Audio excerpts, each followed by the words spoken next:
For over the last 60 weeks, every Tuesday, Thursday, and Sunday, I've come to you with a word. It has been somewhat amazing to me that it has been as easy as it is to have a word to speak. You have noticed, I get stopped on the street going, "Pastor, we don't understand how you can keep coming up with things to keep talking about." I said, it's easy. On Tuesday, Thursday, and Sunday, God shows up with a word, and I just repeat the word. And it's been like clockwork. And on those Tuesdays and Thursdays, especially when I've been on the road or couldn't record, God's shown up with a word early. So Monday or Wednesday, I have the word ready and good to go. And sometimes God shows up on Monday with enough words to go the whole week. It's been pretty amazing. Pretty awesome. Until last week. There was no word. You all were very kind and wrote it off to the fact that the twins were born and I was preoccupied. But the truth of the matter was, there was no word. God was silent. The rest of the world was plenty noisy. There was indeed the birth and all its attendant anxiety. It was dealing with grandchildren and son-in-laws and daughters. There was traveling in bad weather. There was lots of other noise too. Cancer, other illnesses, injuries, deaths, one on top of another. There was ill news in the world, escalating violence in hot spots, economic issues, political issues still are stirring under the surface. There was noise of planning for retirement. There were words around the house and deliveries. There were all kinds of words. It's a veritable cacophony of chaos. But there were no words from God. It was silence. That's a scary feeling. And I know I'm not alone. That you too have had those moments where God felt quiet, or perhaps even absent. Times of great darkness, unsettling. This was the experience of the exiles in Babylon. They wondered if God would ever again speak to them. And some even wondered if God had abandoned them altogether.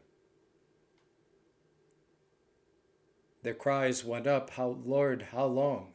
How long?" Even Jesus experienced the silence of God as he hung on the cross. My God, why have you forsaken me? It is a cry of the feeling of abandonment,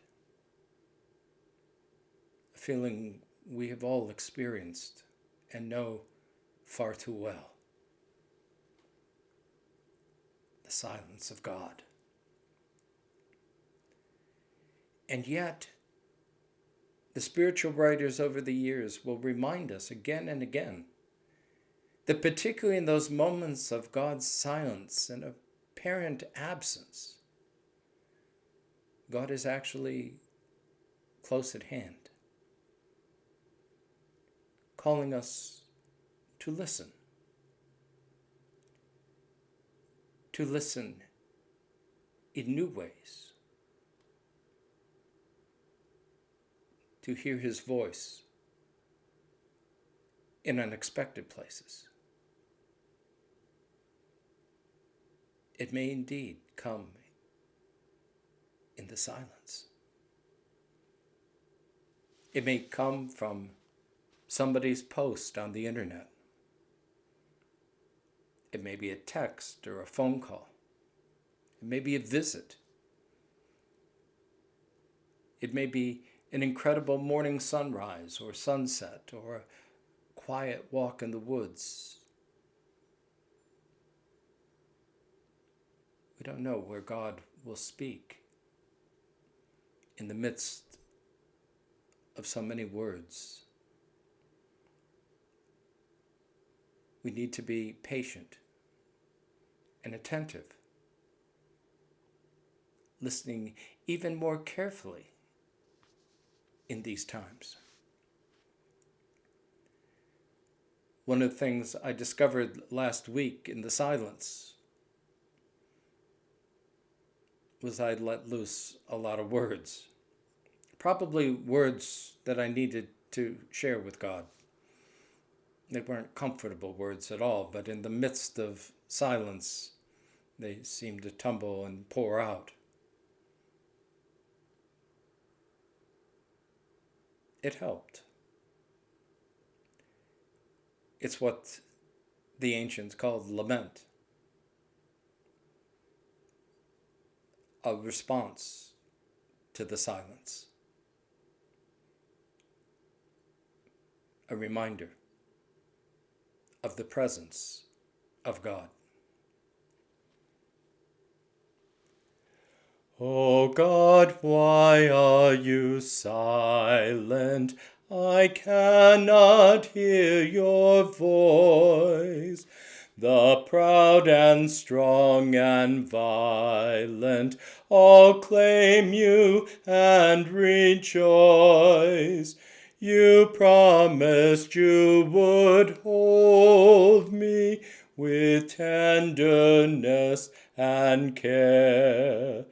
Draw near, O love, enfold me, and ease the pain I bear. May pain draw forth compassion, let wisdom rise from loss. O take my heart and fashion the image of your cross. Then may I know your healing, through healing that I share. Your grace and love revealing, your tenderness and care.